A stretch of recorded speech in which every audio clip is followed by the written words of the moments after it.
तो दोस्तों हम लोग सॉल्व कर रहे थे विजन एग्जाम की टेस्ट सीरीज।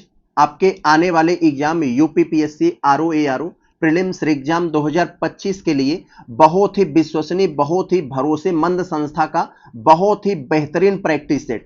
तो इस विजन प्रैक्टिस सेट को दोस्तों, दो प्रैक्टिस सेट को हम लोगों ने भली भांति सामान्य हिंदी और सामान्य अध्ययन वाले पोर्शन को कंप्लीटली सॉल्व कर लिया है। अब हम लोग तीसरे प्रैक्टिस सेट को सॉल्व करने जा रहे हैं, जीएस वाले पोर्शन को। दोस्तों जीएस वाला पोर्शन हम लोगों का 140 प्रश्न सॉल्व हो जाएगा, तो हम लोग इसी तीसरे प्रैक्टिस सेट का जनरल हिंदी यानी सामान्य हिंदी वाला पोर्शन को सॉल्व करेंगे। दोस्तों एक से बढ़कर एक प्रश्न है, आप देखेंगे इसमें आपको करंट रिलेटेड प्रश्न, बहुत बेहतरीन से बेहतरीन करंट रिलेटेड प्रश्न मिलेंगे और इसी करंट से जोड़कर दोस्तों आपको स्टैटिक और यूपी स्पेशल से संबंधित प्रश्न बनाए गए हैं। वो डायरेक्ट जो है करंट नहीं है, लेकिन उनका कनेक्शन कहीं ना कहीं करंट की घटनाओं से ही है। तो इसलिए दोस्तों हम एक एक प्रश्नों को तोड़कर आपके सामने बताएंगे।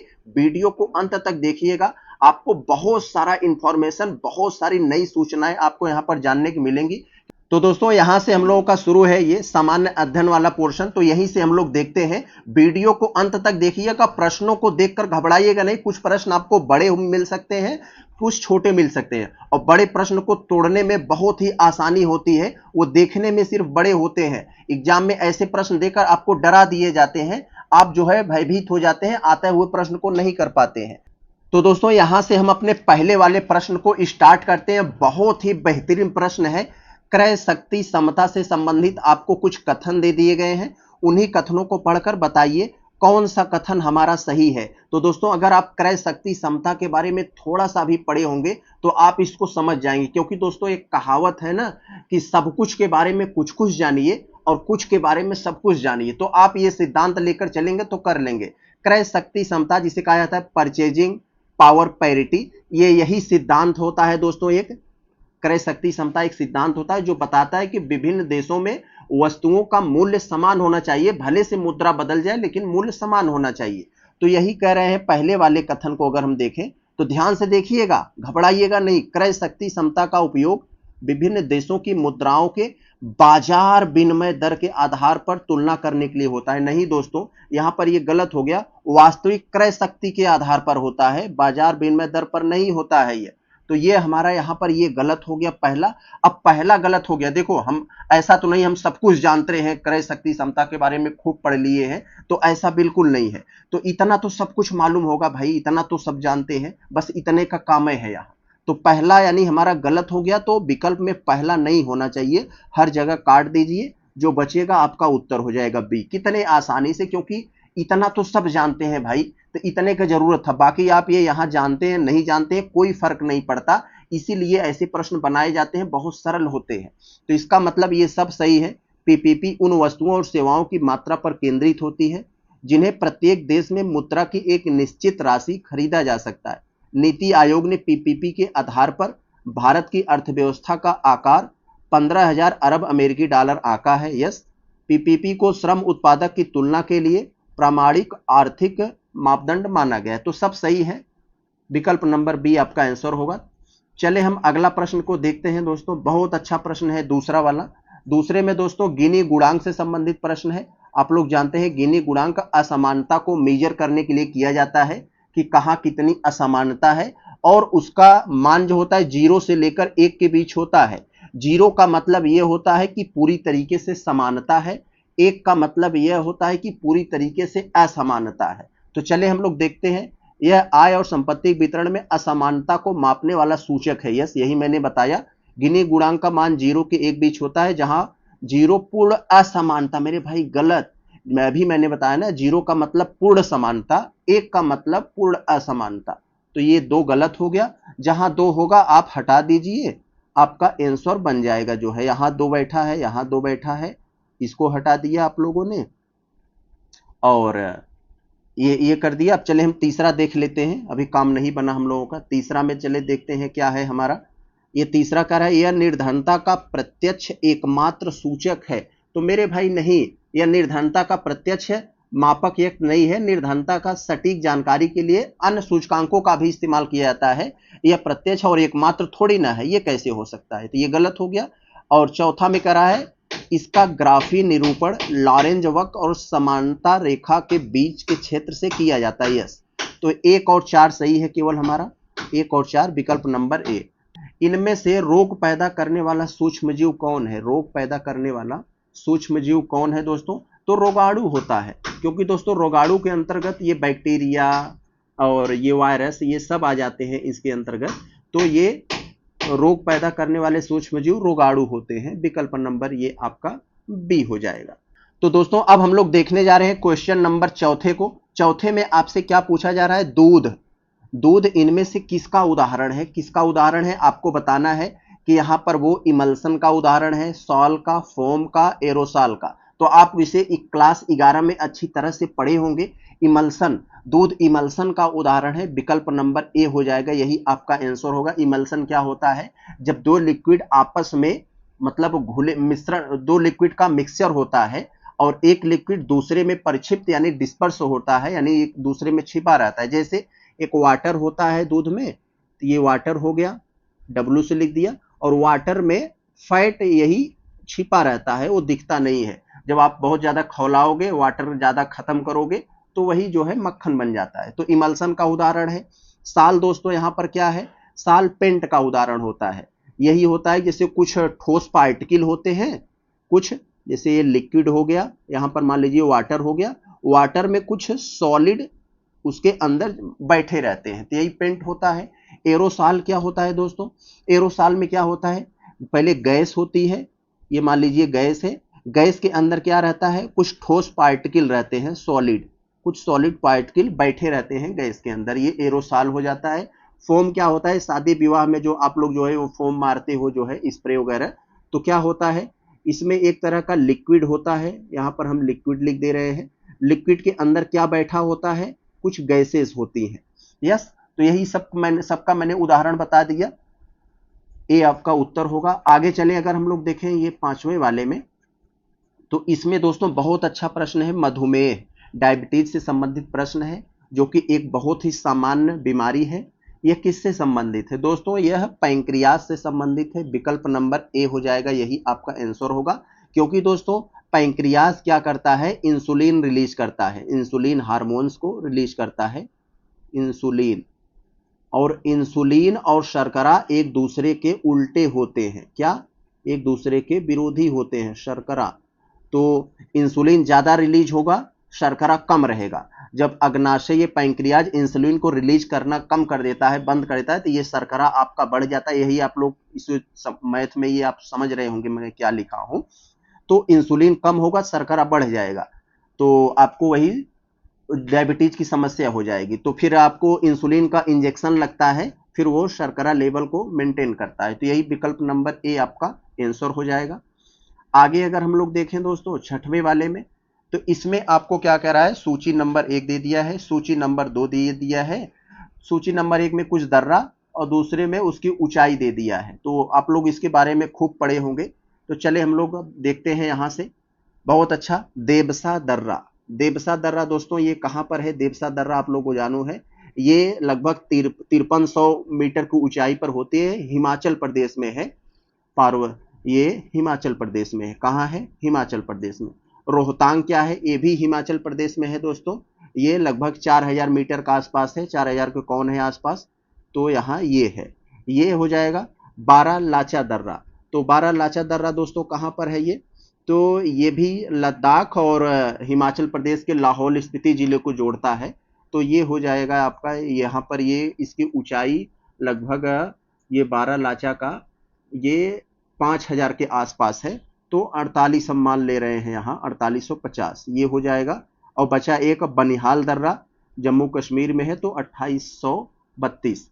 तो हमारा कौन सा यहाँ पर आंसर हुआ? ए वाला ए पर जाएगा, बी वाला 3 पर गया, सी वाला 2 पर, डी वाला 4 पर। ये तो 6वें का हमारा उत्तर बी हुआ। यही केवल बड़ा आपको मिलेगा, आगे फिर आपको फैक्चुअल प्रश्न मिलेंगे। पारुल चौधरी 7वें में क्या दिया है? कुछ कथन दिए गए हैं, कथनों को पढ़कर बताइए कौन सा सही है।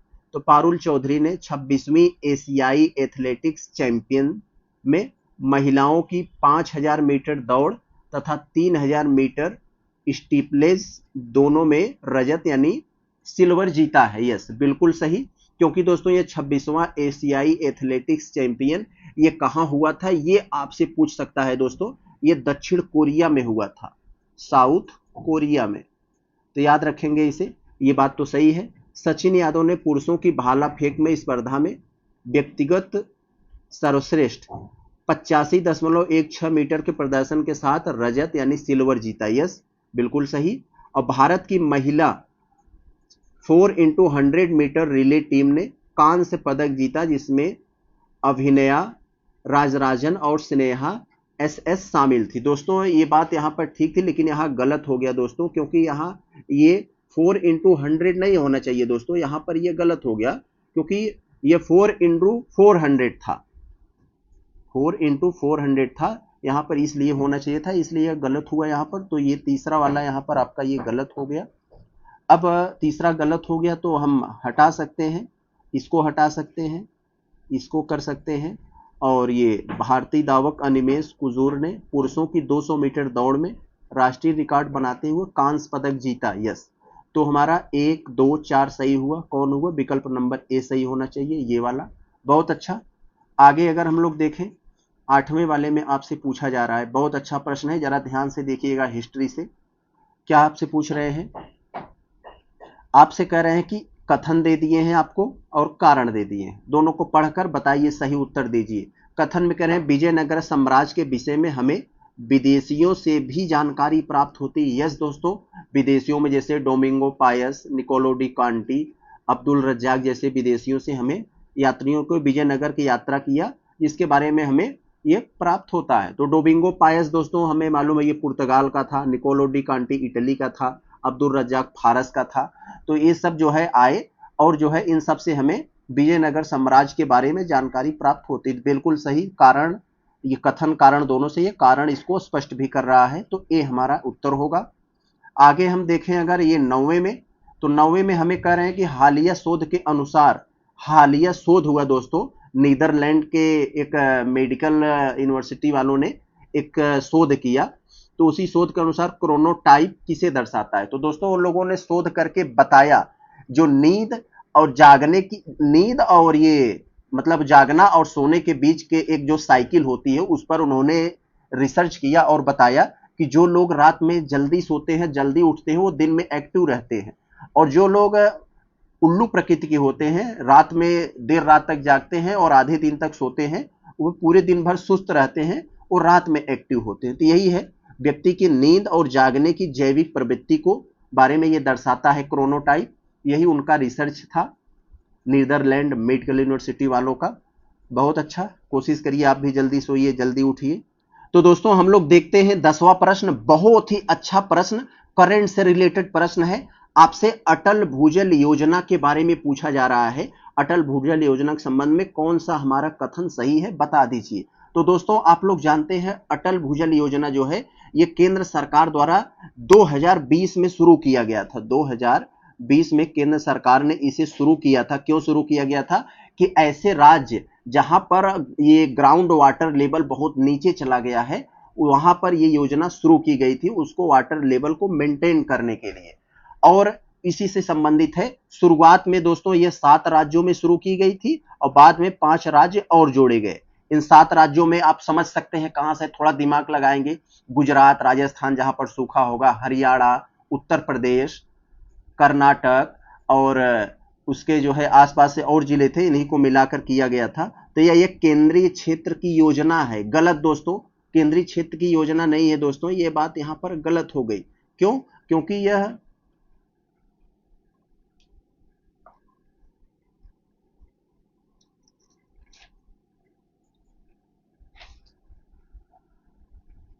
तो दोस्तों अगर हम लोग इसके पहले कथन को देखें तो कह रहे हैं कि यह एक केंद्रीय क्षेत्र की योजना है। पहले ही गलत हो गया दोस्तों, यह केंद्र प्रायोजित योजना है। केंद्रीय क्षेत्र की योजना, केंद्र प्रायोजित योजना में अंतर होता है, क्योंकि दोनों तो केंद्र सरकार चलाती है, लेकिन केंद्रीय क्षेत्र की योजना जो है ये ना, इसमें पूरा पैसा केंद्र सरकार का लगता है और केंद्र सरकार चलाती भी है। लेकिन केंद्र प्रायोजित योजना जो होती है उसमें केंद्र सरकार और राज्य सरकार दोनों का पैसा लगता है, लेकिन चलाती केंद्र सरकार है। तो यहाँ केंद्र प्रायोजित योजना होना चाहिए था, तो ये गलत हो गया हमारा, ये उत्तर नहीं होगा। इसका उद्देश्य भारत में जल प्रचुर क्षेत्रों में भूजल स्तर और गुणवत्ता सुधारना है। कह रहे हैं यह योजना 2020 में 7 राज्यों में शुरू की गई थी और अब 5 अतिरिक्त राज्यों को शामिल किया गया है। तो यस, तो 10वें का दोस्तों हमारा उत्तर यही सी वाला सही होगा, ये गलत है, सी वाला हमारा सही है, जो मैंने अभी बताया था सीधा सीधा यही है, तो यही हमारा आंसर हो जाएगा। तो आगे चले हम लोग देखते हैं हमारा 11 वाले प्रश्न में क्या पूछा जा रहा है। 11वें वाले प्रश्न में पूछ रहे हैं कि समान गति से जा रहे हवाई जहाज, बहुत अच्छा प्रश्न है, समान गति से जा रहा कोई हवाई जहाज उड़ रहा है, यदि एक बम हवाई जहाज से गिराया जाता है तो बम के नीचे पहुंचने तक हवाई जहाज की स्थिति क्या होगी।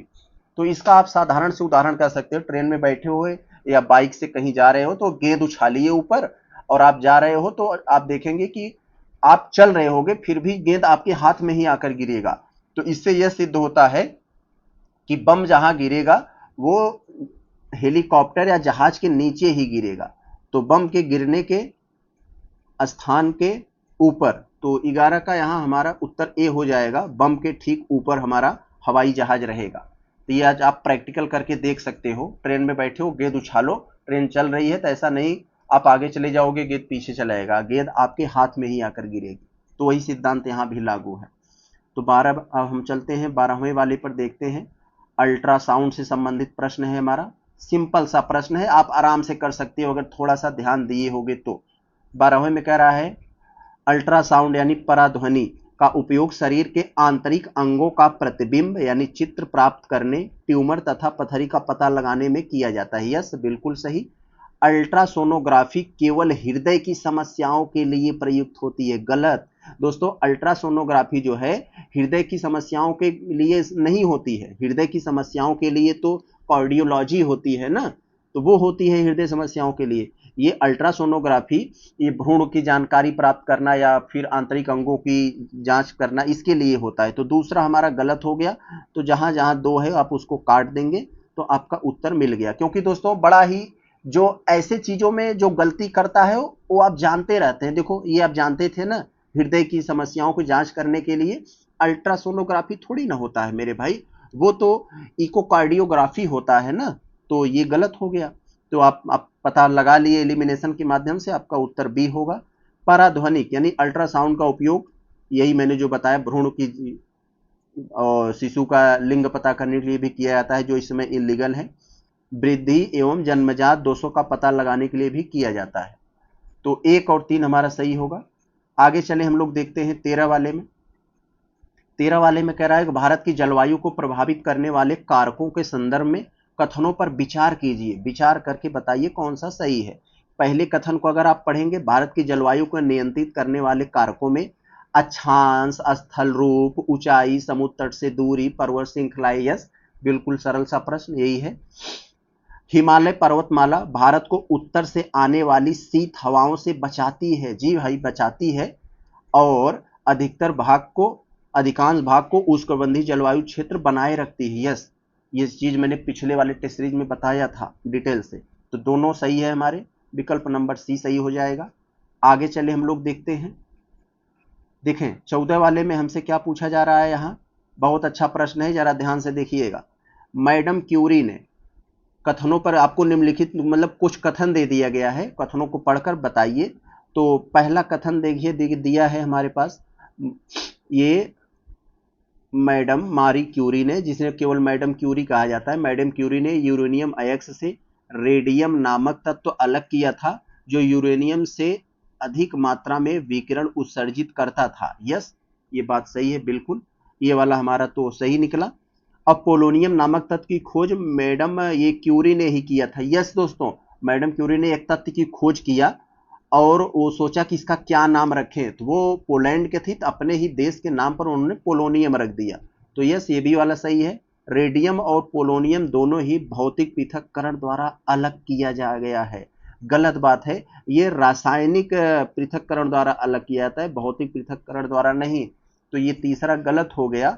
तो 1 और 2 हमारा केवल सही हुआ, विकल्प नंबर ए हो जाएगा। आगे चले हम लोग, बहुत बढ़िया।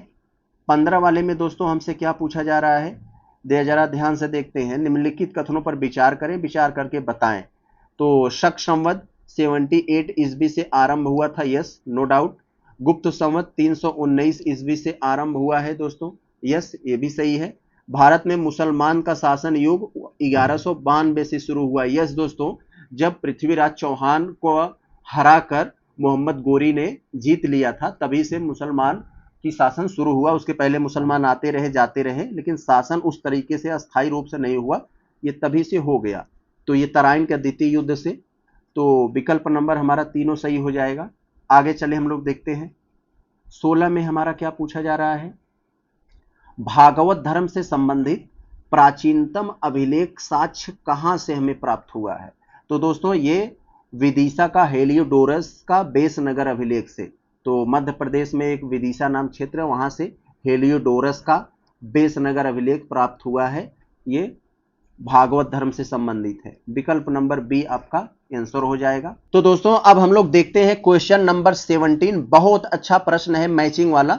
एक तरफ आपको वंश दे दिया है, दूसरी सूची में उससे संबंधित अभिलेख है, मिला दीजिए, मिलाकर बता दीजिए।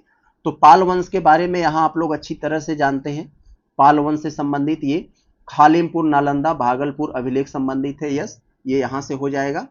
और दोस्तों आगे आपको जो दिया गया है ये वाकाटक वंश से संबंधित रानी प्रावती गुप्ता के नाम से पूना ताम्रलेख, ये सब संबंधित यहाँ पर हैं। तो वाकाटक ये यहाँ पर हो जाएगा, पूना ताम्रपत्र रिद्धपुर ताम्रपत्र यहाँ से हो जाएगा। और अगला जो है दोस्तों यहाँ ये कल्याण का चालुक्य वंश जो है यहाँ पर, ये कैथोल लेख से संबंधित है यहाँ पर। तो ये चौथे से सीधा सीधा मिल जाएगा। और एक आपका बचता है राष्ट्रकूट, ये यहाँ से मिल जाएगा। तो चलते हैं देखते हैं, हमारा A2 पर B1 पर होना चाहिए, A2 पर B1 पर।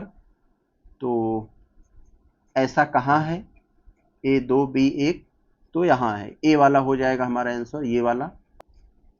तो दोस्तों अब हम लोग देखने जा रहे हैं क्वेश्चन नंबर 18। सिंदूर से संबंधित आपको कुछ कथन दे दिए गए हैं, पढ़कर बताइए कौन सा हमारा विकल्प सही होगा। तो आप लोग जानते हैं कि अभी हमारी आर्मी ने एक ऑपरेशन चलाया था, ऑपरेशन सिंदूर, पाकिस्तान के आतंकी ठिकानों को ठिकाना लगाने के लिए। तो उसी समय मोदी जी ने एक बयान भी दे दिया था, हमारी रंगों में, हमारे शरीर में लहू नहीं सिंदूर दौड़ता है, तो जिस पर बहुत ज्यादा बवाल भी हुआ था। तो हमें लगता है इसीलिए सिंदूर का आपसे जानकारी भी चाहता है, भाई बच्चे सिंदूर के बारे में क्या जानते हैं। तो जरा देखते हैं। तो सिंदूर के सेवन से उत्पन्न होने वाली संभावित दुष्प्रभावों के संदर्भ में कथन है, वही आपको बताना है।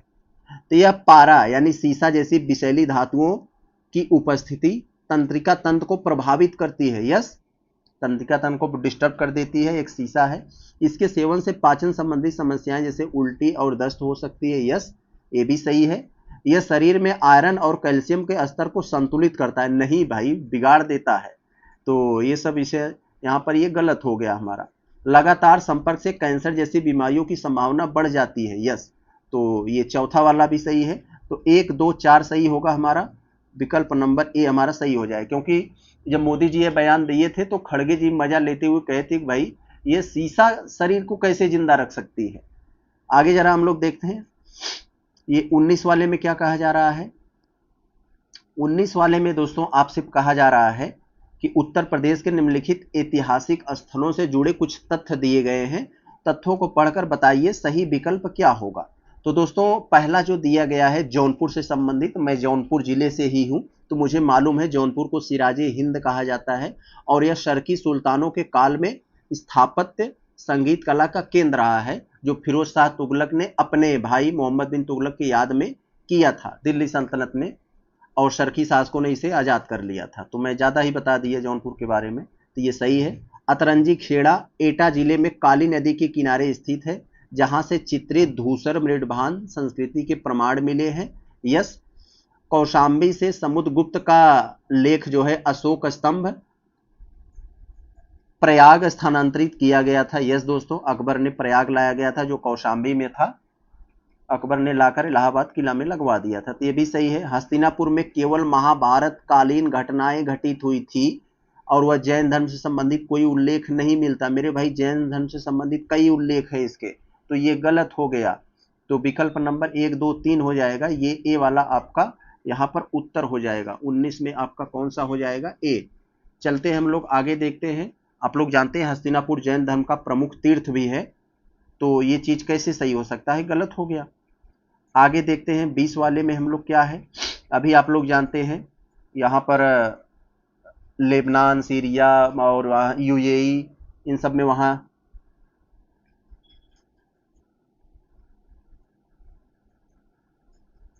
तो अब हम लोग देखते हैं क्वेश्चन नंबर 20 में बहुत अच्छा प्रश्न है। आप लोग देखते हैं, आपको कुछ कथन दिए गए हैं, कथनों को पढ़कर बताना है कौन सा हमारा सही है। तो जरा ध्यान से देखिएगा, क्योंकि अभी इजराइल और इराक में इधर युद्ध चल रहा है ईरान में, तो उससे संबंधित यही दे दिया है कि भाई उधर आप कुछ निगाह लगाए कि नहीं लगाए। तो सऊदी अरब क्षेत्रफल की दृष्टि से पश्चिम एशिया का सबसे बड़ा देश है, जी बिल्कुल सही है। जिसकी राजधानी रियाद है, जी बिल्कुल। जेद्दा को तीर्थयात्रियों के प्रवेश द्वार के रूप में जाना जाता है, बिल्कुल सही है। बहरीन फारस की खाड़ी में स्थित एक द्वीपीय देश है जिसकी राजधानी मनामा है, यस दोस्तों, यस बिल्कुल सही है। और यह 33 द्वीपों से मिलकर बना है, जी सही है। कतर सऊदी अरब के उत्तर में स्थित एक प्रायद्वीपीय देश है जिसकी राजधानी दोहा है, जी बिल्कुल सही है। और यह 3 ओर से फारस की खाड़ी से घिरा हुआ है, यस ये भी सही है। यनम अरब प्रायद्वीप के दक्षिण पश्चिम में स्थित है जहां एक महत्वपूर्ण बंदरगाह है, यस। आप लोग इसे मैप में आराम से पढ़ सकते हो, जितनी बातें बताई सीधा सीधा मैप में दिखता है। तो सब सही है, विकल्प नंबर डी 20 का आपका डी हो जाएगा। आगे देखें हम लोग, स्थित है, बहुत अच्छा दोस्तों। अभी इजराइल का वो युद्ध चल रहा है, यहाँ देखिए इजराइल की सीमा किससे साझा करता है, दे दिया। तो आप लोग जानते हैं इजराइल की सीमा किससे साझा करता है, लेबनान, सीरिया, जॉर्डन, मिस्र, इन सब से करता है, इराक से नहीं करता है। तो 4 से नहीं करता, तो 4 हटा दीजिए जहां हो। तो यहाँ 4 बैठा है, यहाँ 4 बैठा है, यहाँ 4 बैठा है, यहाँ नहीं है, तो यही आपका ए उत्तर हो जाएगा, 21 का ए। लेबनान, सीरिया, जॉर्डन, मिस्र, यही 4 से सीमा साझा करता है इजराइल। आगे अगर हम देखें 22 में, तो 22 में आपसे क्या पूछा जा रहा है, बहुत अच्छा प्रश्न है, सिंपल सा प्रश्न, आप देखते ही धड़ाम से मारेंगे इसे। जरा देखें क्या है। कुछ कथन दिए गए हैं, कथनों को पढ़कर बताइए हमारा सही कथन क्या होगा। तो पहला आप पढ़ेंगे तो आप लोगों को मालूम है, एशियाटिक सोसाइटी ऑफ बंगाल की स्थापना विलियम जोन्स ने 1784 में कलकत्ता में किया था, क्योंकि वह भारतीय मतलब कुछ ऐसे भारतीयों को अंग्रेज के रूप में तैयार कर सके जिससे कि भारतीय जनता को समझाना आसान हो जाए, क्योंकि अंग्रेज जो है उसके चीजों को नहीं समझ सकते थे, इसीलिए किया गया था। बंबई की एशियाटिक सोसाइटी की स्थापना 1804 ईस्वी में की गई, जो बाद में टाउन हॉल के नाम से प्रसिद्ध है, यस ये भी सही है, ये भी सही है। Asiatic society of great Britain की स्थापना 1813 में लंदन में भारतीय साहित्य के अनुवाद और प्रचार के लिए किया गया था, जी बिल्कुल। Asiatic society of great Britain की स्थापना 1823 में ही किया गया था, भारतीय साहित्यों को ट्रांसलेट करने के लिए। चौथे में कह रहे हैं इन सोसाइटियों का उद्देश्य क्या था, जितनी सोसाइटियों की स्थापना की गई थी। प्रशासन, धार्मिक नीतियों का प्रचार को बढ़ावा देना, नहीं मेरे भाई, वही मैंने को बताया ना, एक काला अंग्रेज तैयार करने के लिए किया गया था, जिससे कि ये अपने चीजों को समझे और अपने लोगों को समझा सके। तो ये चौथा गलत हो गया, तो 1 2 3 यही सही है हमारा। आगे देखें अगर हम लोग, ये 23 में क्या है, वाराणसी को निम्नलिखित में से किसने अपनी द्वितीय राजधानी बनाया था। तो यही बहुत अच्छा प्रश्न है दोस्तों। तो शिशुनाग के वंश के जो स्थापना किया था शिशुनाग ने, यही बनाया था। अपना जो है दोस्तों, ये शिशुनाग जो है ये बड़ा इंटरेस्टिंग ये चीजें है दोस्तों। ये शिशुनाग जो है, ये जो है मगध मतलब का वहां का राजा था एक तरह का, आप लोग जानते हैं।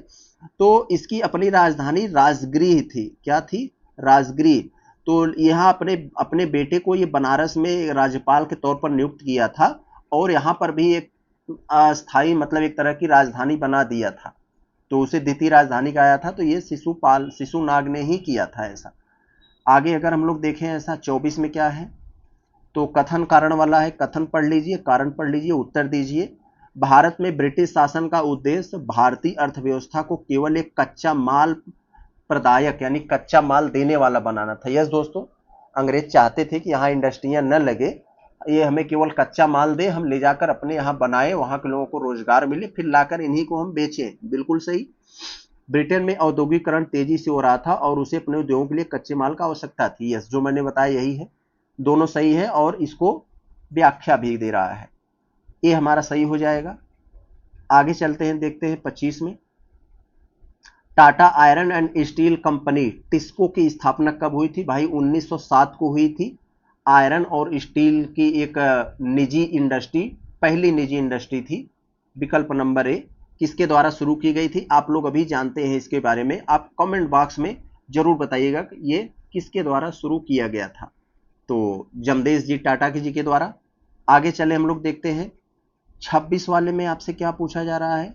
पायरोमीटर का प्रयोग किसके में लाया जाता है? पायरोमीटर का प्रयोग कहाँ किया जाता है, ये आपसे पूछना चाह रहे हैं। भाई पायरोमीटर बहुत अत्यधिक टेम्परेचर, जहाँ से भट्ठियां होती हैं, जहाँ पर चीजों को, धातुओं को गलाया जाता है, वहां पर उसके टेम्परेचर को मापने के लिए, हाई फाई टेम्परेचर को मापने के लिए किया जाता है पायरोमीटर का प्रयोग। तो आप याद रख लीजिए। और यहाँ जो दिया है वायुदाब को मापने के लिए तो बैरोमीटर, आर्द्रता को मापने के लिए क्या किया जाता है? हाइग्रोमीटर, भूकंप को मापने के लिए सिस्मोग्राफ। तो ये चीजें आप जानते हैं। आगे चले हम लोग देखते हैं 27 वाले में। कौन सा अधिक प्रचंड जलन पैदा करता है? तो किससे जलन अधिक होती है? भाप से होती है, क्योंकि भाप में गुप्त उष्मा होती है, आप लोग जानते हैं। अगर आप उबलते पानी और भाप की तुलना में अगर जलना चाहें तो आप भाप से जले हुए लोग जो जलते हैं उनको तकलीफ ज्यादा देती है उसी उबलता पानी से। जैसे पानी उबल रहा है, पानी में हाथ डाल देंगे और उसी उबलते पानी के भाप से अगर आप जल जाएंगे तो भाप से आपको ज्यादा तकलीफ देगा। चले आगे देखते हैं। क्योंकि भाप में गुप्त उष्मा होती है, छिपी हुई उष्मा। कथन है, कारण है, दोनों को पढ़िए, उत्तर दीजिए। भारतीय संविधान में मौलिक अधिकारों को राज्य की शक्ति पर प्रतिबंध के रूप में शामिल किया गया। यस, मौलिक अधिकार इसीलिए दिए गए हैं कि राज्य की मनमानी न चल सके, उसकी शक्तियों पर कंट्रोल करने के लिए। यस, औपनिवेशिक शासन के दौरान राष्ट्रवादियों के मन में राज्य के प्रति अविश्वास की भावना उत्पन्न हुई। तो यस, तो ये हमारा सही है। 28 का हमारा जो है ये भी सही है, कथन भी सही हो जाएगा, कारण भी। ये इसको एक तरह से व्याख्या भी कर रहा है। देखते हैं हमारा कौन सा उत्तर होगा। तो विकल्प कैसा दिया गया है ये चीजें देखते हैं। यस, ए वाला ही होगा। आगे अगर हम लोग देखते हैं, आगे हमारा क्या है 29 वाले को अगर हम देखें तो यहां पर भी एक फैक्चुअल कई सारा यहां पर इंफॉर्मेशन आपको मिलेगा। संविधान की संरचना से संबंधित आपको प्रश्न, संविधान की संरचना और उसके गठन प्रक्रिया के संदर्भ में कथन दिए गए। पढ़कर बताइए कौन सा सही है। अगर आप पहला पढ़ते हैं, देखते क्वेश्चन तो देखने में बड़ा लग रहा है लेकिन इसमें कोई दम नहीं है। तो क्यों दम नहीं है, चलिए देखते हैं। संविधान सभा के लिए सदस्यों का निर्वाचन 1935 के अधिनियम के तहत गठित प्रांतीय विधान सभाओं के द्वारा किया गया था। यस, एकदम सही बात है। देशी रियासतों का संविधान सभा में प्रतिनिधित्व कैबिनेट मिशन द्वारा प्रत्यक्ष निर्वाचन के माध्यम से सुनिश्चित किया गया था। यस, संविधान सभा की संरचना भारत में जनसंख्या के अनुपात में सीटों का आवंटन पर आधारित थी। यह जनसंख्या के अनुपात में ही बांटी गई थी, मनमानी तरीके से थी नहीं, ये भी सही है। और ये चौथा वाला तो आप निश्चित ही जानते हैं, क्योंकि मेरे भाई पहली बैठक संविधान सभा की ये 9 दिसंबर को 1946 को शुरू हुई थी। तो ये बात यहाँ पर गलत हो गई, क्योंकि ये जो डेट लिखा है 14 अगस्त 1947, जब भारत विभाजन होने के बाद जो पहली बैठक हुई थी ये था ये। तो ये जो प्रारंभिक बैठक संविधान सभा की हुई थी तो 9 दिसंबर वो 1946 को हुआ था। तो चीजों को समझ लिए। और ये जो डेट है ये विभाजन होने के बाद पहली बैठक थी। तो हमारा चौथा नहीं होगा, 1 2 3 हो जाएगा। 1 2 3 कहाँ है? तो 1 2 3 कुछ तो गड़बड़ है दोस्तों, हमने लगता है कुछ गलत बता दिया। तो चौथा तो नहीं होना चाहिए, ये तो क्लियर हो गया। ये नहीं होगा, ये नहीं होगा, ये नहीं होगा। यस, यहाँ पर दूसरा भी हमने कुछ गलत बता दिया। प्रत्यक्ष निर्वाचन नहीं दोस्तों, अप्रत्यक्ष निर्वाचन से हुआ था। यस, प्रांतीय विधानसभा, ये मैंने सीधा सीधा गलत बता दिया फ्लो में। ये प्रत्यक्ष निर्वाचन के माध्यम से सुनिश्चित नहीं किया गया था। का वोट कहाँ पड़ा था? प्रत्यक्ष निर्वाचन कैसे हो जाता मेरे भाई? वोटिंग हुआ ही नहीं था तो अप्रत्यक्ष कह सकते हैं। तो ये दूसरा और चौथा गलत है, 1 और 3 सही होगा, बी वाला। चले हम लोग देखते हैं। तो एलिमिनेशन देखो मैं लगा दिया तो हमें गलती पकड़ में आ गई कि हम कहाँ गलती की है। तो ऐसे आप भी कोशिश किया करिए। निम्नलिखित नदियों और नगरों के जोड़े में बताइए कौन सा सही सुमेलित है। तो दोस्तों वृंदावन जानते हैं यमुना नदी के किनारे स्थित है, ये सही है। जौनपुर का मैं हूँ तो मुझे मालूम है, हमारे यहाँ गोमती नदी है, उसी तट पर जौनपुर लखनऊ जैसे शहर बसे हुए हैं। अनूप शहर बुलंदशहर का, बुलंदशहर में है ये अनूप शहर, ये गंगा नदी के तट पर बसा हुआ है। अनूप शहर को छोटी काशी भी कहा जाता है, आप लोग जानते हैं, बहुत अच्छा, अनूप शहर को छोटी काशी। और चित्रकूट कह रहे हैं बेतवा नदी के तट पर बसा, बेतवा नहीं, ये मंदाकिनी नदी पर है, जिसे पश्विनी भी कहा जाता है मध्य प्रदेश में। तो ये तो चौथा हमारा गलत हो गया, तो 1 2 3 यही सही होना चाहिए, तो ए वाला हमारा उत्तर हो जाएगा। आगे चले हम लोग देखते हैं 31 वाले में। 31 वाले में हमसे क्या पूछे जा रहे हैं? 31 वाले में कह रहे हैं उत्तर प्रदेश राज्य के इतिहास से संबंधित, यूपी के हिस्ट्री से संबंधित कुछ प्रश्न है, कथन है, कथनों को पढ़कर बताइए कौन सा कथन हमारा सही है। जरा देखते हैं। उत्तर प्रदेश राज्य का वर्तमान नाम 24 जनवरी 1950 को पड़ा। यस मेरे भाई, आज जो उत्तर प्रदेश नाम है ये 24 जनवरी 1950 को ही पड़ा था, इसीलिए 24 जनवरी को उत्तर प्रदेश दिवस मनाया जाता है। इसके पहले संयुक्त प्रांत नाम था, और उसके पहले अवध एवं आगरा का संयुक्त प्रांत था 1937 से पहले। तो देखें, दूसरा में कह रहा है इसकी राजधानी 1958 से लखनऊ रही है। तो मेरे भाई नहीं, यह 1936 से लखनऊ बनी, 1921 से आंशिक बनी थी और 1936 में जाकर पूरा हुई थी। ये बात यहाँ पर गलत हो गई। उत्तर प्रदेश का विभाजन 9 नवंबर 2000 को हुआ, जिससे उत्तराखंड बना। यस, उत्तर प्रदेश के 9 जिले शायद जो पहाड़ी थे उनको काटकर उत्तराखंड बना दिया गया था। तो ये बात सत्य है, और पहला भी सत्य है। उत्तर प्रदेश को संयुक्त प्रांत के नाम से 1937 में जाना जाता था। तो यस, यही मैंने पहले बताया। तो 1 3 4 सही है हमारा, ए वाला हमारा सही हो जाएगा उत्तर। कौन सा सही होगा? ए वाला, 1 3 4। आगे जरा देखें हम लोग, बहुत अच्छा, हमारा 31 हो गया, 32 पे हम लोग चलते हैं। 32 में हमारा क्या कहा जा रहा है? 32 अब सही है, थोड़ा सा और सेट करते हैं, अब सही है स्क्रीन पर। तो यहाँ पर उत्तर प्रदेश से रिलेटेड है, उत्तर प्रदेश की भौगोलिक विशेषताओं के संदर्भ में कुछ कथन है। उन कथनों को पढ़कर बताइए कौन सा कथन हमारा सही है। तो पहला आप पढ़ेंगे, उत्तर प्रदेश भारत का कुल क्षेत्रफल का 7.33 हिस्सा है। यस, उत्तर प्रदेश के पास जितनी भूमि है वो भारत का कुल भूमि का 7.33% है। यस, और वो क्षेत्रफल की दृष्टि से सभी राज्यों में चौथा स्थान है। पहला राजस्थान है, महाराष्ट्र है, राजस्थान, मध्य प्रदेश, महाराष्ट्र, फिर ये उत्तर प्रदेश।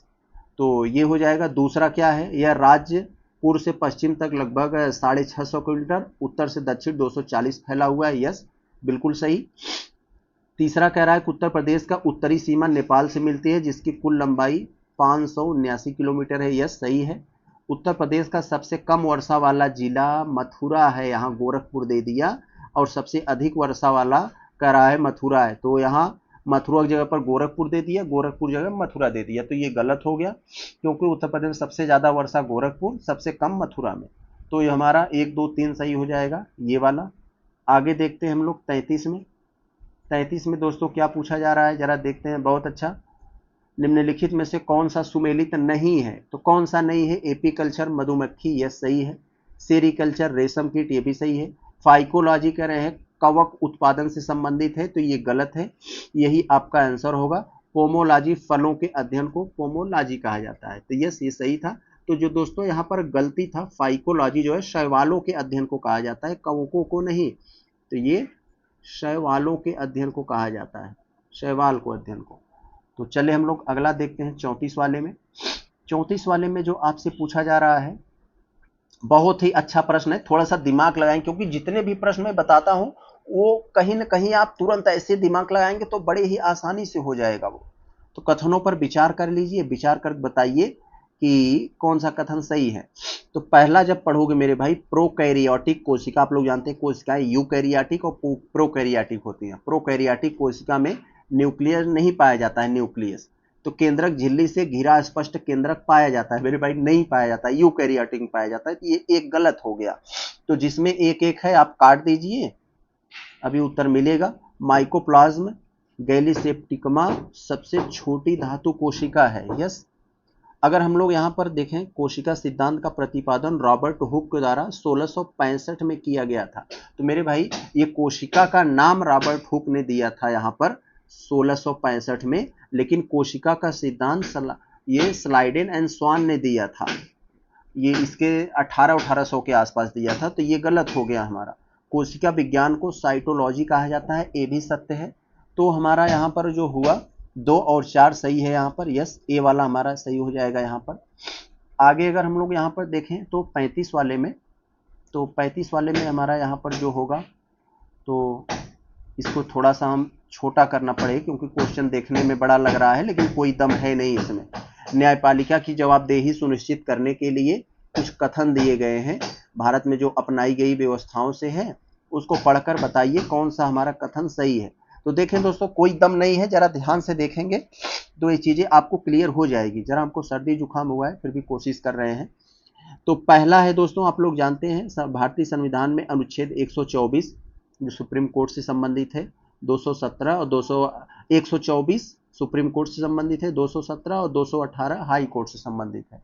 साथ साथ न्यायाधीश जांच अधिनियम 1968 के अंतर्गत उच्चतम न्यायपालिका के न्यायाधीशों को पद से हटाने की प्रक्रिया निर्धारित की गई है, यस सही है।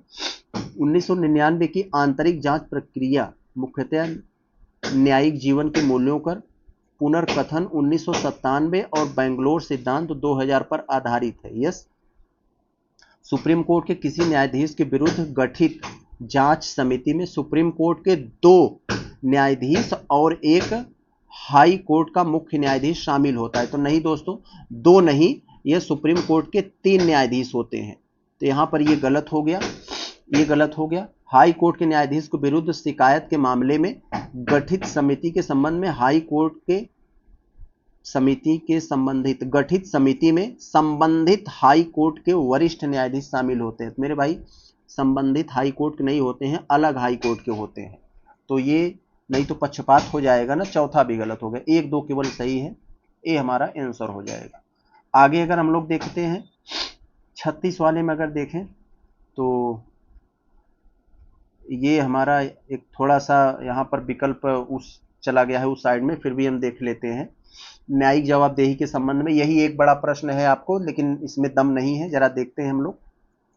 न्यायपालिका में पारदर्शिता की कमी, पद से हटाने की जटिल प्रक्रिया और आरटीआई से छूट न्यायिक जवाबदेही को कमजोर बनाते हैं। यस दोस्तों, ये कहना चाह रहे हैं न्यायपालिका में जो पारदर्शिता की कमी किस लिए है, क्योंकि वो पद से हटाने की इतनी जटिल प्रक्रिया बना दी गई है, आरटीआई से उन्हें छूट दे दिया गया है, न्यायिक जवाबदेही से कमजोर बनाते हैं। ये सब ऐसा नहीं होना चाहिए था, ये कह रहे हैं। तो यस, ये बात सही है। सुप्रीम कोर्ट 2015 में न्यायिक नियुक्ति आयोग, जिसे नेशनल जुडिशरी अपॉइंटमेंट ये कमीशन कहा जाता है, अधिनियम को बरकरार रखा गया और कॉलेजियम प्रणाली को असंवैधानिक घोषित किया गया। तो दोस्तों ये गलत है, क्योंकि 2015 में ये जो वर्तमान सरकार है, इसने न्यायिक नियुक्ति आयोग यानी एनजेएसी अधिनियम को बरकरार नहीं रखा, बल्कि इसे असंवैधानिक, इसे कैंसिल कर दिया और जो है कॉलेजियम प्रणाली के आधार पर जजों की नियुक्ति को एक प्रावधान बनाया। तो पहले जो था, तो यस, तो ये वाला दूसरा गलत हो गया हमारा। तो ये दूसरा गलत हो गया। हम विकल्प में देखें, अच्छा विकल्प में देखते हैं तो हमें चीजें क्लियर हो जानी चाहिए। तो जहां 2 2 होगा वहां वो सब गलत हो जाएंगे। यहाँ 2 है ये गलत, यहाँ 2 है ये गलत, यहाँ 2 है ये गलत, तो ये यहाँ 2 नहीं, यही सही है। तो हमके सब चीजें नहीं मालूम था, लेकिन उतना मालूम था तो हम क्रैक कर ले गए। ऐसे आप भी कर लीजिएगा। तो एलिमिनेशन लगाया मैंने, मेरा काम बन गया। वर्धा स्कीम ऑफ एजुकेशन किस आंदोलन से संबंधित है? तो किससे संबंधित है मेरे भाई? रचनात्मक कार्यक्रम से। क्योंकि दोस्तों इसी वर्धा कार्यक्रम में दोस्तों ये गांधी जी ने एक एजुकेशन से संबंधित कई सारे जो है अपना विचार दिए थे, वही है वर्धा स्कीम ऑफ एजुकेशन। ये 37 वाले में यही आपसे दिया गया है। तो आगे अगर हम लोग देखें, चले हम लोग देखते हैं। 1937 में ये वर्धा में गांधी जी ने बुनियादी शिक्षा के ये योजना एक तरह का दिया था, वही है ये विकल्प नंबर सी। आगे देखते हैं अगर हम लोग 38 में कांग्रेस सोशलिस्ट पार्टी की स्थापना कब हुई थी? तो दोस्तों 1934 में कांग्रेस के ही भीतर जयप्रकाश नारायण और नरेंद्र देव जैसे लोग मिलकर ये कांग्रेस सोशलिस्ट यानी कांग्रेस समाजवादी पार्टी की स्थापना किए। क्यों किए? क्योंकि वो लोग चाहते थे, कांग्रेस समाजवादी नहीं है, कांग्रेस को समाजवादी विचारधारा फैलाने के लिए कांग्रेस में किया गया था। विकल्प नंबर बी। अगर हम लोग देखें यहाँ पर ये 39 में, तो पूना समझौता से संबंधित है मेरे भाई। यस, बहुत अच्छा, ये सबको मालूम है भाई, दलितों में जो ये फूट डालो राज करो नीति अंग्रेजों ने लाया था, उस पे गांधी जी ने और अम्बेडकर बीच समझौता था कि भाई अब दलित को, उन्होंने ऐसा प्रावधान बनाया भाई अब दलित कैंडिडेट को सिर्फ दलित ही वोट देंगे। तो गांधी जी ने इसे हिंदुओं का एक बहुत बड़ा धड़ा अलग होने का खतरा मंड रहा है, तो धरना प्रदर्शन देकर अम्बेडकर जी से समझौता किए। तो दलितों को पृथक निशान देने के विरुद्ध आंदोलन था, इसके जगह पर उनके सीटों में आरक्षण दिया गया। आगे देखें हम लोग अगर 40 में, तो 40 में क्या है हमारा, तो इसमें पूछ रहे हैं दोस्तों, निम्नलिखित कुछ कथन दिए गए हैं, कथनों विचार कर बताइए कौन सा सही है। इंडोनेशिया की राजधानी जकार्ता में भगवान मोर्गन को समर्पित पहला मंदिर 2020 में बनकर तैयार हुआ। तो ये प्रश्न दोस्तों हम लोग पिछले टेस्ट सीरीज का है, ये इसमें रिपीट कर दिया है। तो 2020 में शुरू हुआ बनना, अभी बनकर तैयार नहीं हुआ है, तो गलत हो गया ये। और Birla institute of management technology BIMSTEC Bharat का पहला बिजनेस स्कूल है जिसे ब्लॉकचेन तकनीक आधारित डिजिटल मुद्रा बिम कॉइन लॉन्च की है। तो यस, दूसरा वाला सही है इसमें, केवल ये मैंने बताया था पिछले में। और ये भी पिछले प्रश्न का ही, ये दो प्रश्न पिछले टेस्ट सीरीज का ये रिपीट कर दिए गए हैं। भारत के मुख्य चुनाव आयुक्त ज्ञानेश कुमार के संबंध में, वो केरल के कैडर के आईएएस अधिकारी हैं, वे नए कानून तहत नियुक्त होने वाले पहले चुनाव आयुक्त हैं और 26वें मुख्य चुनाव आयुक्त हैं, और इनका कार्यकाल जो है 2029 तक है, ये 27 तक नहीं है। तो ये गलत हो गया, तो पांचवा गलत है यहाँ पर। तो यहाँ पर 1 2 4 तक सही होगा, यस ए वाला सही है।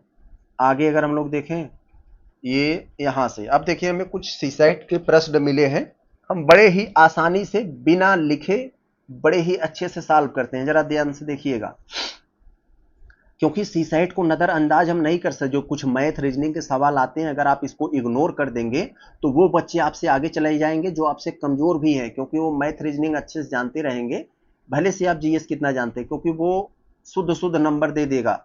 तो इसलिए इसको इग्नोर नहीं करिएगा, बहुत बड़ा जो है ये वेटेज आपको देगा एग्जाम में। तो 4 घंटियां 4, 6, 8 और 14 सेकेंड के अंतराल पर बजती हैं। ध्यान से देखिएगा, बहुत ही सरल है, हम लोग चुटकियों में इसे सॉल्व करते हैं। तो 4 घंटियां हैं जो 4 सेकेंड, 6 सेकेंड, 8 सेकेंड और 14 सेकेंड के अंतराल पर बजती हैं।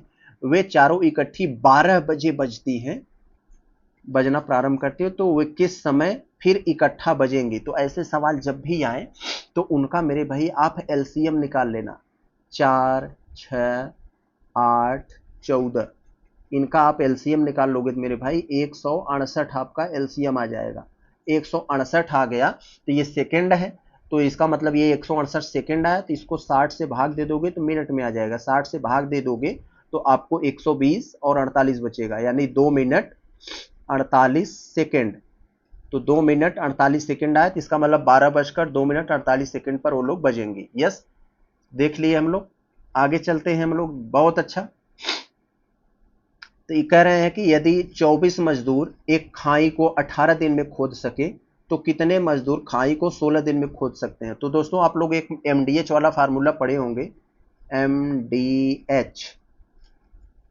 अगर यही चीजें दो होती हैं तो M1 D1 H1 कर ले, और MDH इसको M2 D2 H2 कर लेते हैं। तो यहाँ पर 24 मजदूर हैं, तो यहाँ पर हम लोग 24 कर लेते हैं, 24 का गुणा, और दिन कितना है? 18 दिन, 18 दिन। और यहाँ पर ये घंटे नहीं है तो घंटे को हम लोग यहाँ हटा देते हैं, और बराबर यहाँ M2 का गुणा हमें जो है 16 से करना होगा। तो 16 का भाग एक समझ लीजिए, 16 का भाग इन 18 गुणे 24 गुणे 18 में 16 का भाग दे देंगे तो अपने आप वो चीजें निकल कर आ जाएगी 27 दिन। विकल्प नंबर डी हो जाएगा। समझ गए आप? क्योंकि M2 इधर ही रहेगा और इससे जो गुणा हुआ है 16 का इधर आ जाएगा, तो इसे भाग कर देगा। आगे जरा देखते हैं हम लोग, ये 44 में, 44 में क्या है? एक गांव की जनसंख्या 10% वार्षिक दर से घटती है। बहुत ही बढ़िया प्रश्न, आप बड़े बड़े फार्मूला लगाकर जो नहीं करेंगे, अभी मैं आपको वैसे ही मुजवानी करा देता हूं। तो 10% वार्षिक दर से जो घट रही है, किसी गांव की कोई जनसंख्या है, वो 10% वार्षिक दर से यानी हर एक साल में 10% घट रही है। यदि वर्तमान जनसंख्या 4000 हो तो 2 साल बाद गांव की जनसंख्या क्या होगी? तो आप ऐसे ही सोच लीजिए, थोड़ा सा दिमाग लगाकर, ये गांव की जनसंख्या 4000 है, हर साल 10% की वार्षिक दर से घट रही है, तो पहले साल में 10% घटी तो कितनी घटी होगी? 4000 में से 10% घटी तो 10% का 400 हो गया, यानी पहली साल 400 घटी तो 400 घट गई। अब कितना बचा है? 3600 बचा है, ध्यान दीजिएगा, 3600 बचा है। फिर अगले 2 साल की बात करें, फिर अगले साल घटेगा तो 360 घटेगा, 360 घटेगा, तो 400 ये 360 ये मिलाकर दोस्तों कितना हो जाएगा? 4 3 7 760, और 4000 में से 760 घटा दोगे तो आपका कितना आ जाएगा? 3240। यस, विकल्प नंबर डी हो जाएगा आपका, ये डी वाला उत्तर हो जाएगा। ऐसे ही हम लोग सॉल्व कर लिए। आगे देखते हैं, यहाँ पर क्या है, रानी ने 700 रुपए के अंगूर खरीदे और 840 में बेच दिए, तो उसको कितना प्रतिशत लाभ हुआ? लाभ प्रतिशत पूछ रहे हैं, तो लाभ प्रतिशत के लिए जितना आपको लाभ होता है लाभ लिखा जाता है, और कितना आपने पूंजी लगाया था यानी आपका लागत मूल्य जो होता है वो लिखा जाता है, और गुणा 100 कर देंगे तो निकल जाएगा। तो 700 का खरीदा, 840 बेच दिया, तो 140 रुपया फायदा हुआ। कितना लगाया था? 700 रुपया लगाया था लागत मूल्य, गुणा 100 से कर दिया, तो 100 0 से ये कट गया, 7 से इसको काटोगे तो 20 आ जाएगा, 20% हुआ, तो विकल्प नंबर बी उत्तर हो जाएगा। आगे जरा हम लोग देखते हैं, कोई धन कितने प्रतिशत वार्षिक ब्याज की दर से 15 वर्षों में 3 गुना हो जाएगा? ऐसे प्रश्न आपके सामने जब भी आए तो कुछ मत कीजिए, n-1 एक फार्मूला होता है, n-1 into 100, 1 - n into 100 by T, कितना समय दिया है, तो n यहाँ पर कितना हो गया?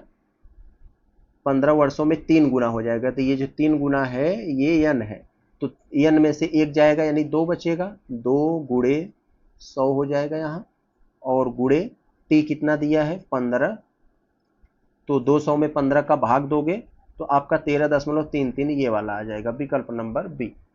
आगे चले हम लोग देखते हैं, 47 में क्या है, धौलावीरा को सिंधु घाटी सभ्यता के अन्य नगरों में से किस प्रमुख धौलावीरा को सिंधु घाटी सभ्यता के अन्य नगरों से किस प्रमुख वास्तु विशेषता के आधार पर भिन्न माना जाता है? धौलावीरा दोस्तों यह गुजरात में है, बहुत ही एक मतलब एक तरह से बहुत बड़ी संरचना है वहां की।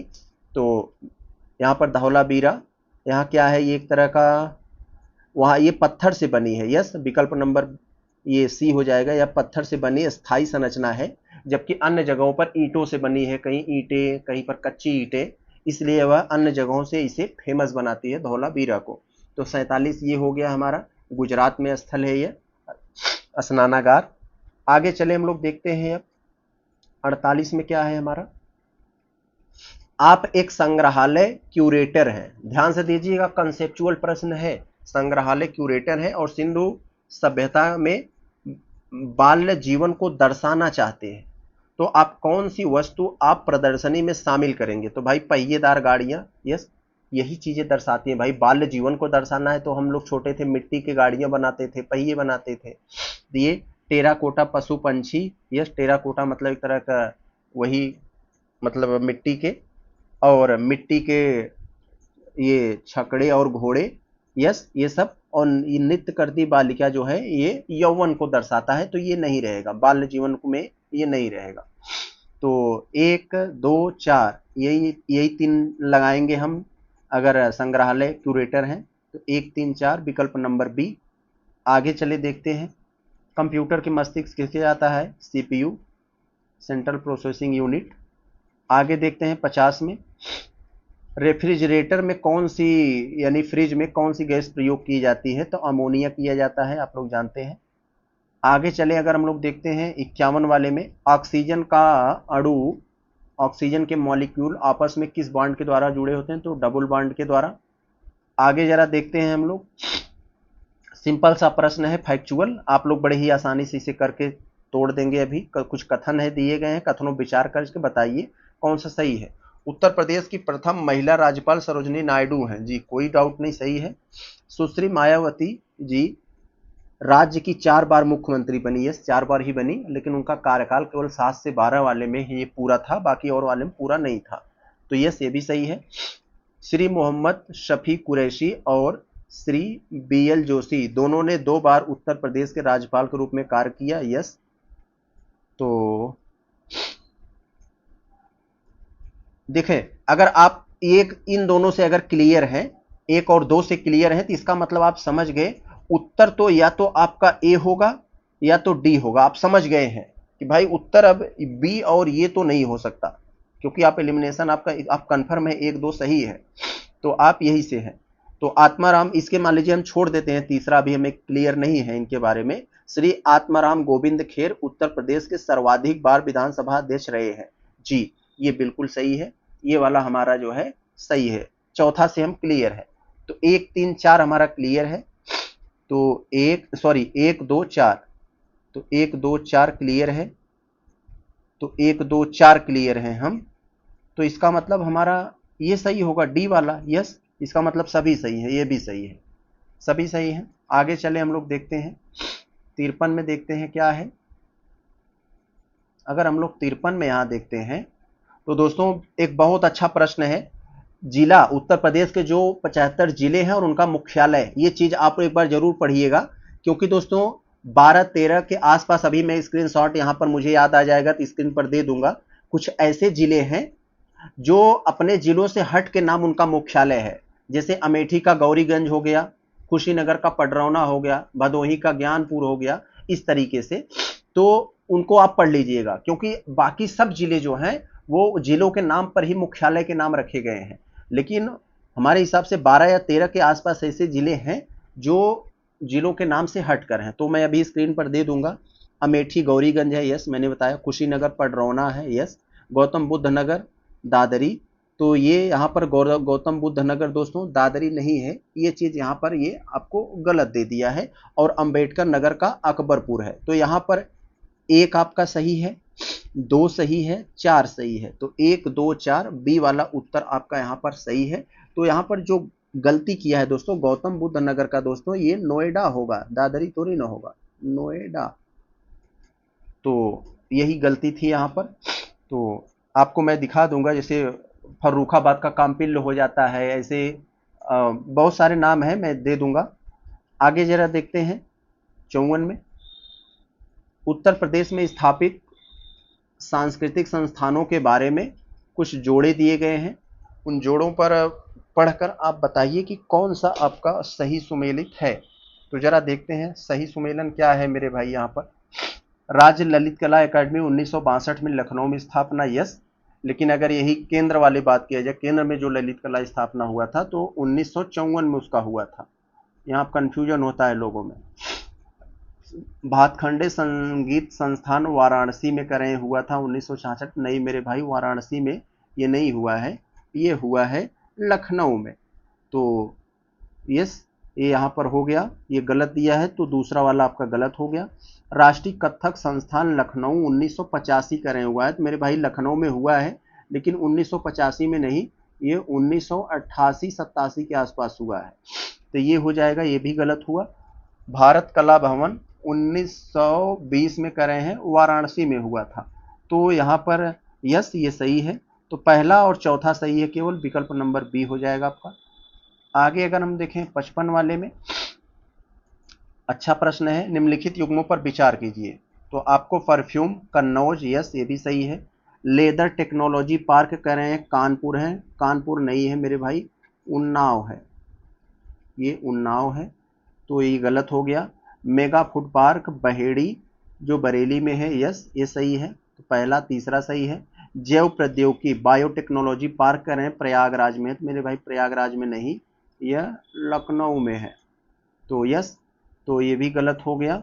तो 1 और 3 हमारा केवल सही हुआ, 55 का 1 और 3 विकल्प नंबर बी, यस। आगे चलते हम लोग देखते हैं, यहाँ पर थोड़ा सा प्रश्न बड़ा है लेकिन हम लोग फोड़ते हैं इसको, फूट जाएगा आसानी से।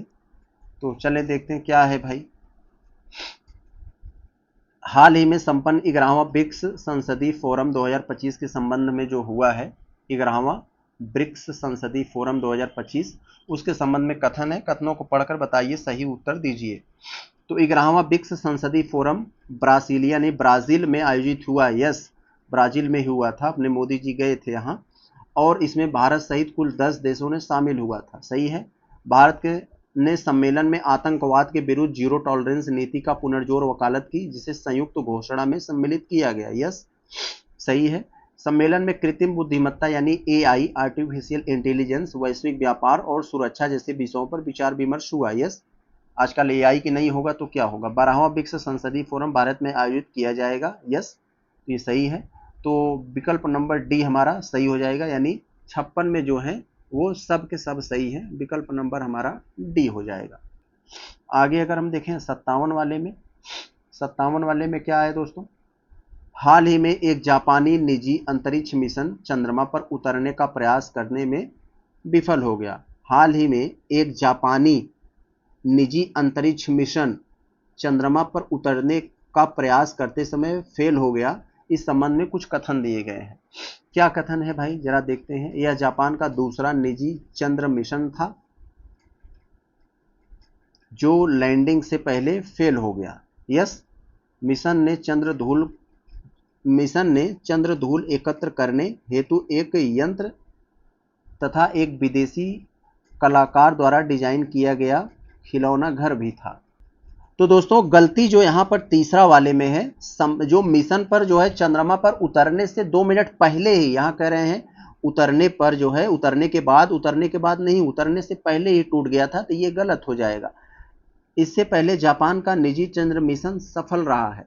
तो दोस्तों यही कह रहे हैं कि मिशन, तो अब हमारा ये तीसरा यहाँ पर गलत है, तो 1 और 2 सही हो जाएगा, केवल तीसरा गलत हो गया, तो 1 और 2 केवल सही है। तो दोस्तों अब हम लोग देखते हैं क्वेश्चन नंबर 58, हिमालय से संबंधित, हिमालय पर्वत श्रेणी से संबंधित कुछ कथन है। ध्यान से देखिएगा, बहुत ही इंटरेस्टेड है और इसे पढ़कर हमें सही उत्तर देना है। तो हिमालय कह रहे हैं गंगा सिंधु मैदान के उत्तर में स्थित है और यह अल्पाइन पर्वत निर्माण काल की उपज है। यस, उत्तर में ही स्थित है, तो नो डाउट। दूसरा कह रहे हैं कि हिमालय, कराकोरम, कैलाश और अराकान योमा पर्वत श्रृंखलाएं एक ही समय में बनी थी और एक ही भौगोलिक धारा में विस्तृत है। नहीं भाई, अलग अलग समय में बनी थी, एक ही समय में यह प्रमाण नहीं है, तो ये गलत हुआ। माउंट एवरेस्ट नेपाल में, केटू कराकोरम में। यस, ये तो सही है।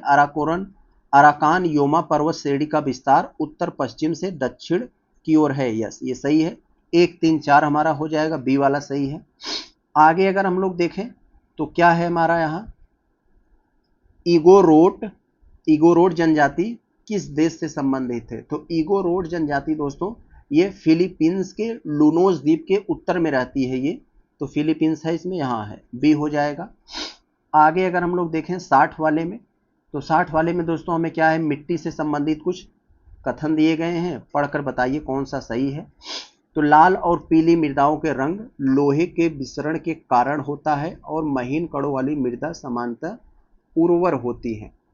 तो यस, ये तो हमारा सही है, नो डाउट। लैटेराइट मृदाएं अत्यधिक वर्षा और उच्च तापमान के कारण निच्छालित होकर लौह और एल्यूमिना युक्त बन जाती है। तो यस, ये भी यहाँ पर सही है, ये भी बात सही है दूसरा वाले में। तीसरा कह रहे हैं लवण मृदाएं मुख्यतः अधिक वर्षा वाले क्षेत्रों में विकसित होती हैं, इनका निर्माण जैव पदार्थों के अधिकता के कारण हुआ है। तो दोस्तों नहीं, तो लवण मृदाएं शुष्क और अर्धशुष्क जलवायु में बनती हैं, अत्यधिक वर्षा वाले में नहीं बनती है, तो यहाँ पर ये चीजें गलत हो गया।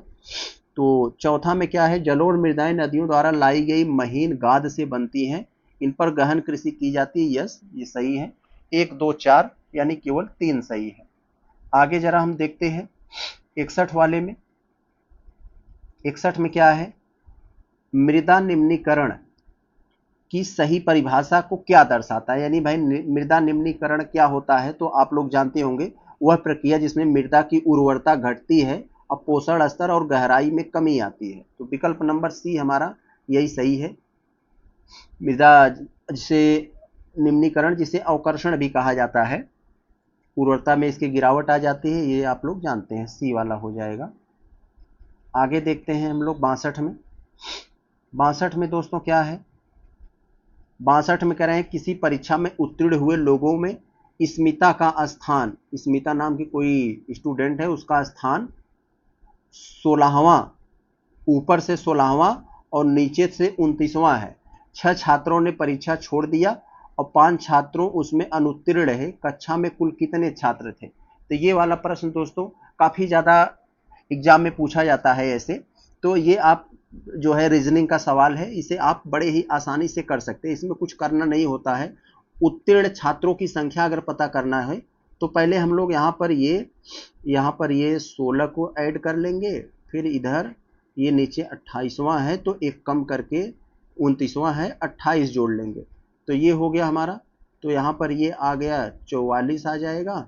और यहाँ पर 6 छात्रों ने परीक्षा छोड़ दिया था तो उन 6 को जोड़ लेंगे तो 44 6 50 हो जाएगा हमारा, तो 44 6 50 हो जाएगा। और 5 ने अनुत्तीर्ण रहे तो इन 5 को जोड़ देंगे तो 55 हो। भाई फेल तो हुए लेकिन वो स्टूडेंट तो हैं, टोटल में की तो गिने जाएंगे, 55 हो जाएंगे। तो डी हमारा हो जाएगा 55। बहुत अच्छा। 62 में हमारा 63 में क्या है, 60 180 90 270, फिर यहाँ पर मिसिंग में इसमें लुप्त संख्या क्या होगी ये वाला हमें बताना है। 60 में 3 का गुणा करें 180 आ जाएगा, तो 60 60 120 180। फिर 90 में अगर हम लोग 3 का गुणा करें तो ये 270 आ जाएगा। फिर किसमें हम 3 का गुणा करें कि ये 405 आ जाए, तो ये हमें अब बताना है, देखना है। तो 135 में अच्छा हम गुणा करते हैं 3 का, देखते हैं क्या होता है। 135 में अगर हम 3 गुणा करें 405 आता है, 3 पचे 15, 3 त्रिका 9 1 10, 3 1 3 1 4, यस यही होगा। हर अपने बगल वाले को 3 से गुणा करके प्राप्त किया गया है। लेफ्ट वाले में गुणा करोगे 3 का तो अगला वाला प्राप्त हो जाएगा। बहुत बढ़िया। तो हम लोग 164 वाले अगर क्वेश्चन को देखते हैं तो कह रहा है कि निम्नलिखित संख्याओं में से भिन्न संख्या क्या है, यानी सबसे डिफरेंट कौन है उसे आप पकड़ लीजिए। तो अगर आप लोग 27 को देखोगे तो ये 3 का क्यूब है, 125 को देखोगे तो 5 का क्यूब है, 64 को देखोगे तो ये 4 का क्यूब है, लेकिन 144 देखोगे तो ये 12 का स्क्वायर है, यानी सब क्यूब है, यही स्क्वायर है, तो यही आपका आंसर होगा। आगे चले हम लोग देखें 165 वाले में, तो इसमें आपको क्या कहा जा रहा है, कथन दे दिया है, कारण दे दिया है, बताइए कौन सा सही है। भारत के अंदरूनी भागों में विषम जलवायु पाई जाती है। यस, मध्य प्रदेश या हम लोग बीच में देखें भारत में तो विषम जलवायु, कहीं पर अधिक कहीं पर कम। समुद्र से दूरी के कारण इन भागों में समुद्र का समकारी प्रभाव नहीं पहुंच पाता है। यस, ये भी एक बड़ा फैक्टर है, तो दोनों सही है, ये इसका कारण भी स्पष्ट कर रहा है। तो 65 का हमारा ए हो जाएगा। तो दोस्तों हम लोग देखते हैं क्वेश्चन नंबर 66 में ये क्या कह रहे हैं। आपको स्तंभ ए और स्तंभ बी, सूची ए और बी दे दिए हैं, उसे मिलाकर बताना है कि कौन सा सही सुमेलित है। जरा देखते हैं। पश्चिमी विक्षोभ, पश्चिमी विक्षोभ ये कहाँ जाएगा दोस्तों। पश्चिमी विक्षोभ क्या करता है आप लोग जानते हैं, बड़ा ही अच्छे से आपको जियोग्राफी में ये सब चीजें पढ़ाई गई होंगी, आपने पढ़ा होगा। पश्चिमी विक्षोभ क्या होता है, भूमध्य सागर में उत्पत्ति और जाड़े में भारत में प्रवेश करता है, जिससे थोड़ा बहुत वर्षा भी होती है। और आईटीसी जेड क्या करता है, यह निम्न वायुदाब क्षेत्र विकसित करके मानसून बनाता है। पूर्वी जेट प्रवाह गर्मी में सक्रिय होता है, चक्रवात लाने में ठंडियों में सहायक होता है। तिब्बती पठार ये जेट प्रवाह को ये हो जाएगा, तो इस सबसे हमारा ये बी वाला हो जाएगा आंसर। आगे देखते हैं हम जरा, आगे देखें। उसे चुनिए जो अन्य से भिन्न है। तो अन्य से भिन्न कौन सा है भाई, जरा हम लोग चुनते हैं, जरा देखते हैं अन्य से भिन्न हमारा यहाँ पर क्या है। 398, 579, 485, 696। तो अन्य से भिन्न क्या है हमारा, जहां पर देखते हैं अगर हम लोग इसको देखते हैं अगर हम लोग इसको देखें तो पहले वाले को अगर हम लोग देखें यहाँ पर तो 398 को अगर हम लोग सबसे पहले पकड़े, मान लीजिए इसको पकड़ते हैं 398 वाले को, तो इन सबको अगर जोड़ते हैं 3 9 8 9 8 जो है 17 20 हो जाएगा, ये 20 हो गया, इसको पकड़ लिए। अब हम लोग 579 को अगर पकड़ते हैं तो 579 को पकड़ कर जोड़ते हैं इन सबको, 9 7 16 5 21 आ जाता है। अगर इसको हम लोग उसी तरह से जोड़ते हैं, 8 8 16 5 21 आ जाता है। इसको अगर जोड़ते हैं 9 6 15 और 15 6 21, तो सब में 21 आ रहा है, इसमें 21 नहीं आ रहा, तो ए वाला आपका आंसर हो जाएगा। बहुत अच्छा। अब देखते हैं दोस्तों 68 वाले में, ये सब आप बहुत सॉल्व किए होंगे।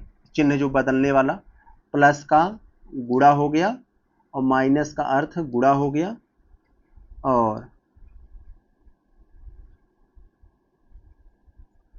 और ये कुछ इसमें मैं गलत लग रहा है। यदि प्लस का अर्थ गुणा है और माइनस का अर्थ